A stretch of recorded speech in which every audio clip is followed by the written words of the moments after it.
Has the nightmare begun again? That is the question of the day. In the background, you will see the cause of that question. It is a 1998 Ford E350 Econoline van that I just purchased for $1,500 because it seemed at the time like a good way to upgrade to a vehicle that has a 10,000 pound towing capacity instead of a 1,500 pound towing capacity, which is debatable. And that vehicle would be this Toyota Corolla all-track station wagon, with which I finally ended the nightmare a few months ago. Let me explain. I've been working with Ford vehicles since I very first started doing transports of any kind, outside of Uber and Uber Eats, which is technically how I very first started doing transports. When I did that, I used a Toyota Matrix, and it went very well. I was really happy with what I made. I went on vacations actually rather frequently, paid rent, no problems. Everything was pretty good when I was doing Uber with a Toyota Matrix. I decided to switch over to doing this type of work when I moved out of state, and re-registering that vehicle was an obstacle to continuing to do Uber. It's a whole process, getting it switched over to a different state.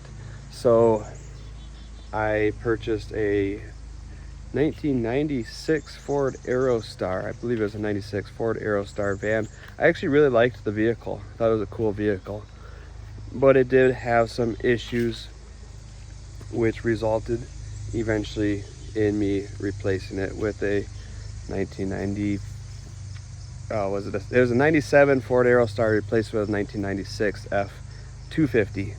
That vehicle blew up.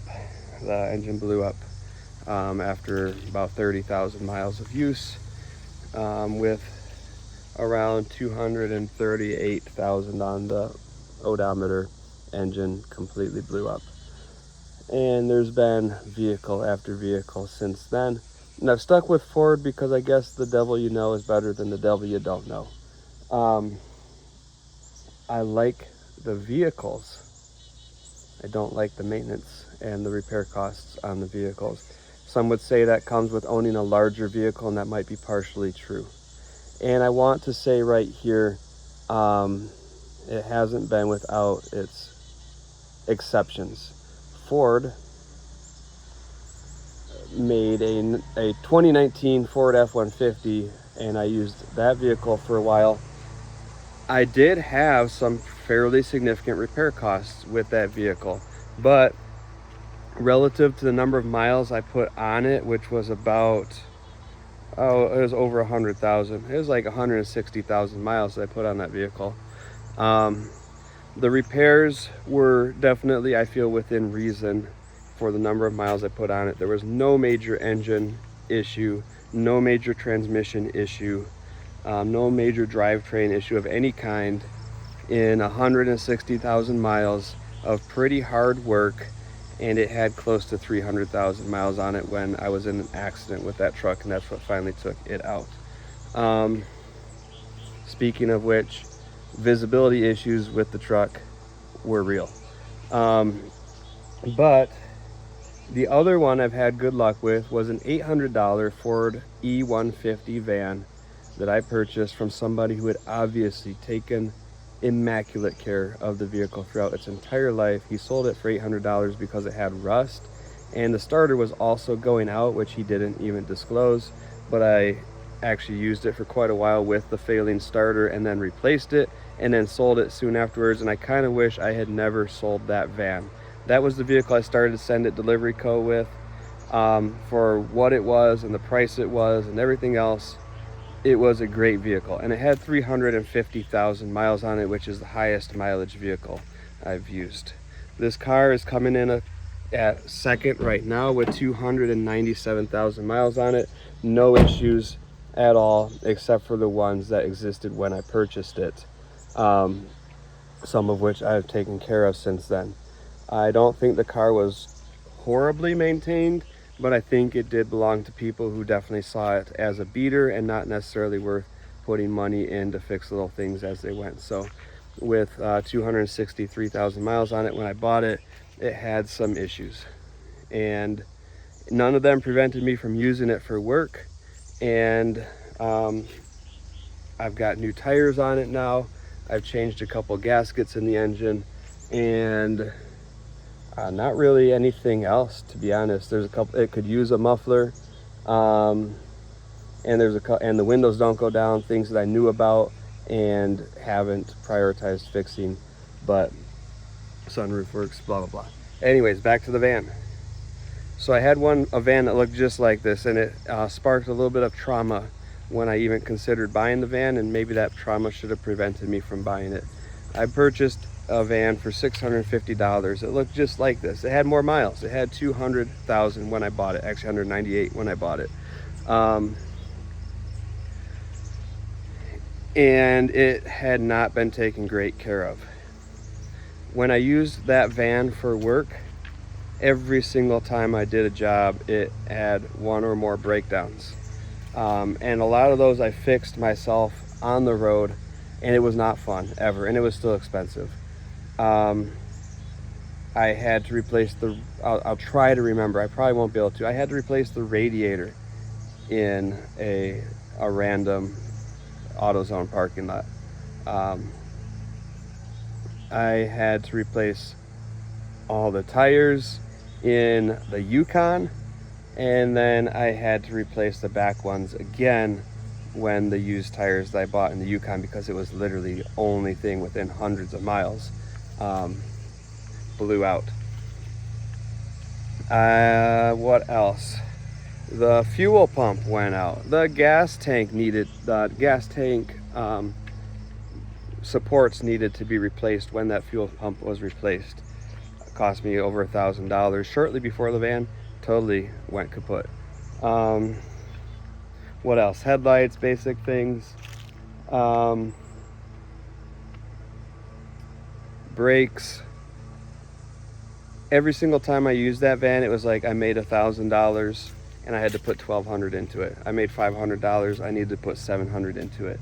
I made $800, I needed to put $600 into it. Actually, the wiring at the back for the trailer corroded. I didn't know if it was the trailer wiring or the van that was faulty. I took it in somewhere. It ended up being the van.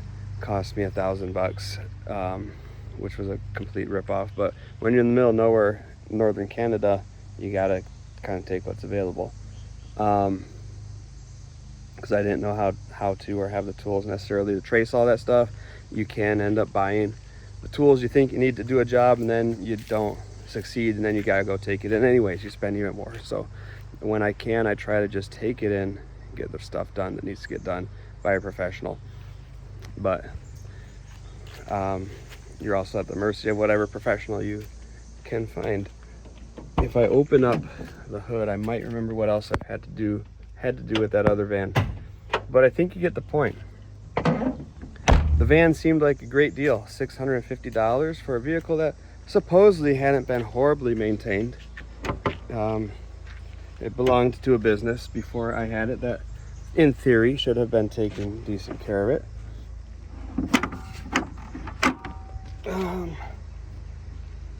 What else? Well, let's stop there. Oh, and what finally did the van in is that the pitman arm broke. It didn't break on me, it broke on one of my employees. Thankfully, nobody was injured. And before I get a lot of criticism about that, I want to say that I took it in for not one, but 2 professional safety inspections within 1 month before that happened. And I see that as a failure, that it was not noticed, because that thing's not just going to break randomly. One of those 2 inspections was an official paperwork provided, sticker, FMCSA sticker provided, went right on the van, DOT inspection. I paid good money for it. And that's a whole different subject the fact that all these safety mechanisms are supposedly going to keep you safe. And I didn't take it to just anybody. I didn't say, hey, let me pay you $100 and you give me the sticker and I don't care if it's working. I specifically said, hey, I want this van checked out really good, and that's what I expect to happen, because it is an older vehicle and it does have rust, and I want to know it's safe. I don't care how it looks, but I want to know that it's safe for me, my employees, and everybody on the road. So I'm not an expert. That's why I took it to an expert. But the pitman arm, I feel like that's something where it's not just going to give up randomly. There should be visible evidence of it beforehand. I don't know that. I'm not an expert. I have to trust the experts.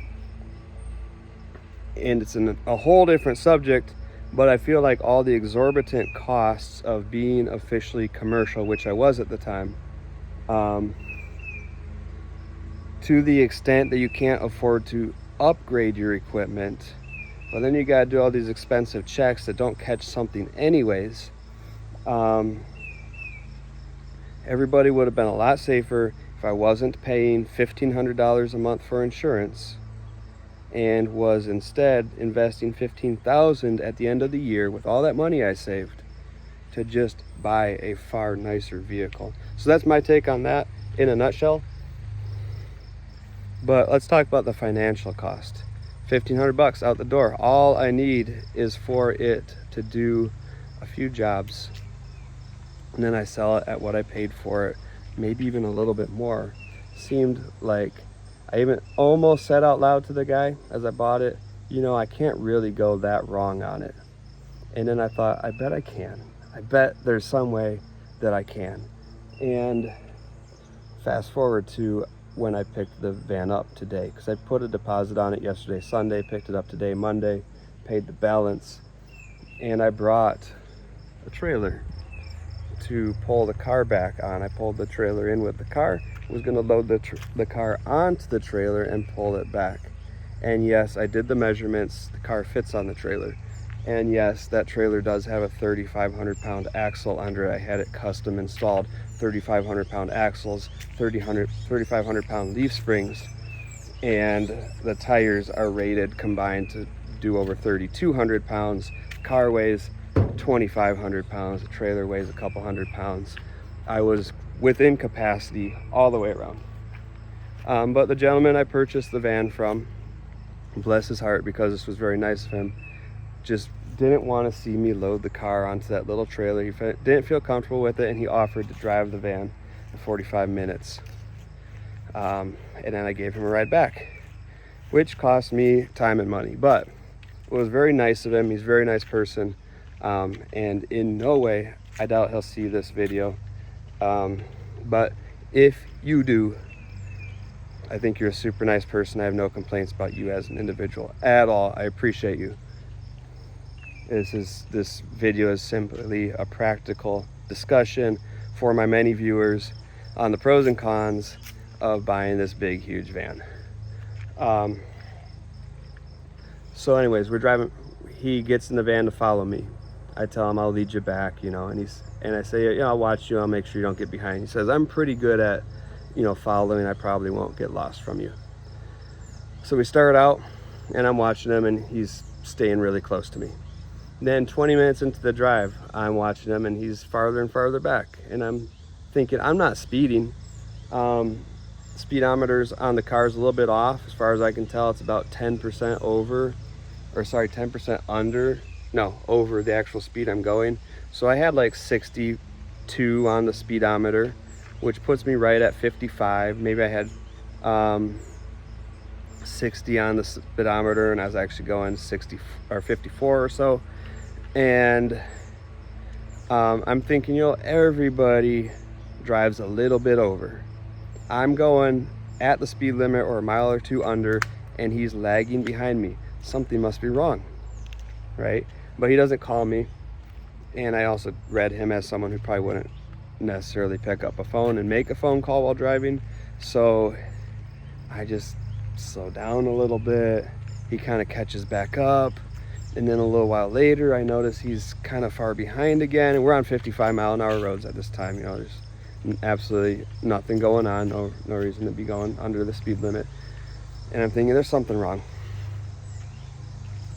But then, you know, he kind of catches up. We get back. And at that point, he gets out of the van. And I look at him and say, yeah, we got here. And he's like, front right brake calipers hanging up. And at this point, I'm wondering if he's gonna say like, so how about I give you a couple $100 back or something like that. Like I said, he sold me the van for $1,500, and a lot of people would say that's a really good deal, even for a beater looking rusty old van. And so I didn't really feel in a position to argue with him. He also just did something really nice for me. You gotta be so careful about people doing nice things for you. If it's gonna make it so you can't negotiate fair things for yourself because you're hung up on the fact they did something nice, which I totally am, you gotta be careful about it. So, you know, if I had left with the van pulling the trailer with the car behind it and 10 minutes down the road it wasn't acting right, I probably would have turned around and said, hey, look, this is not right. This is obviously an existing issue and I want my money back. He also messed up the title. He signed in places he wasn't supposed to sign. I didn't put any of my info on the title yet, so it could have been well, here's the title. Yeah, sorry, you messed it up before I got there. Signed in the incorrect spots. Again, no criticism of him at all. It's just what happened. And it could have been, I would really like my money back. And I think there are lemon laws that could protect in this situation. And it's hard when somebody's really nice, you know. And I had a good rapport with him, and everything was really polite between both of us. And he drove the van out here for me because he wanted to be helpful and kind, all those things. But this is the exact scenario that I was hoping would not happen a second time with this type of vehicle. And it's not necessarily the make or model of the vehicle, it's the fact that it's rusty. And it just brings back bad memories. But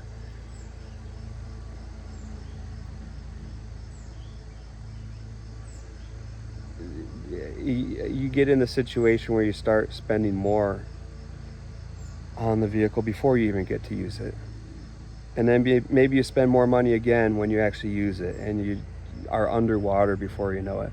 You know, I took a risk, I took a gamble, or I actually kind of minimized my risk and minimized my gamble intentionally. I wasn't trying to gamble with this vehicle. I was making the decision to buy something at a price that I was confident I could resell it at, and my intention was to make a really low risk purchase with that strategy. And as soon as I start dumping money into this van, that's money I'm never going to get back. And I've learned that. Do I want to keep this van for a long time? No, it's all rusty, right? It could be a great vehicle for years locally and doing like scrap hauling and stuff like that. But it's all rusty. It has that look. It's never going to not have that look unless I put a whole bunch of money into it that I still won't get back, because it's just money above and beyond the value of the vehicle. The car is a little bit different. Every time I do something with this car, I'm doing something to a vehicle that I want to keep for a long time, that I really like, that does have a little bit of rust, but not bad at all. And that with proper care could go many, many more years. And I'm willing to put that money into it because I like the vehicle personally. And this van, if I dump money into it, it's just money that's gone. And so that's a huge, strategic thing that I tried to do smart this time. But it could quickly go the other way. So here's where I'm at. We got a caliper that's sticking. I need to take it for a little spin, see how much I noticed that it's sticking. But here's the thing, if it was sticking while he was driving it and he was noticing it, it's a problem.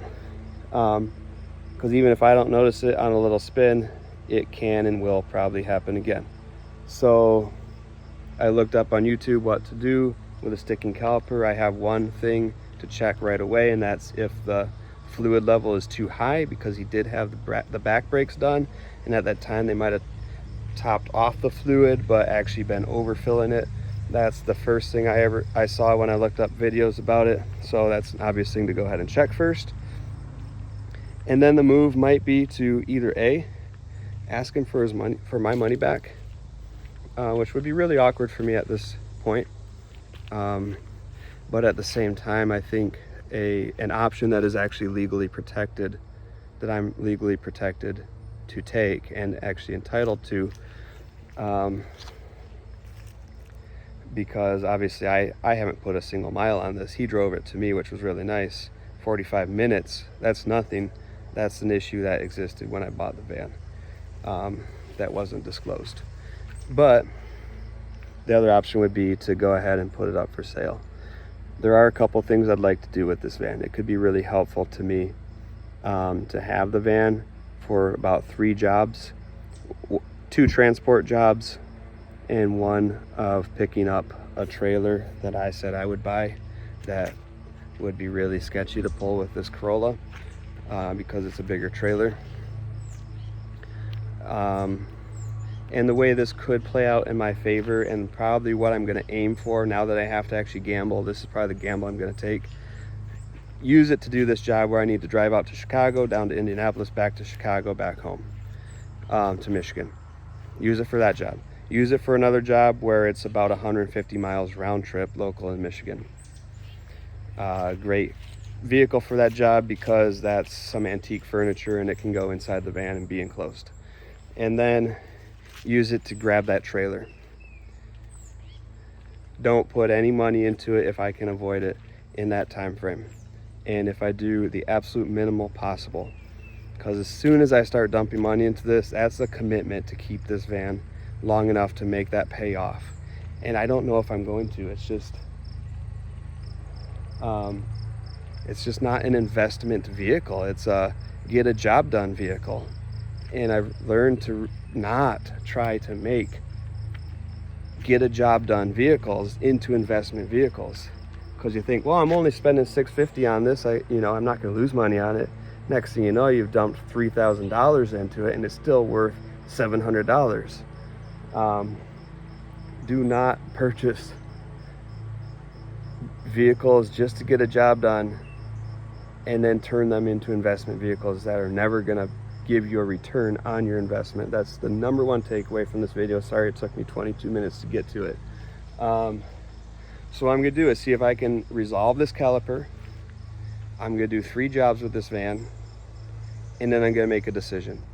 Local work only, where I can see some profits add up at least before I decide to put anything into it, if I decide to put anything into it, or local work only until it breaks down and then I'm done with it, or sell it outright. And I'm kind of leaning towards that. Sell it outright. If I can get that break taken care of, sell it outright, maybe at a small profit, but I don't want to get hung up on that, because the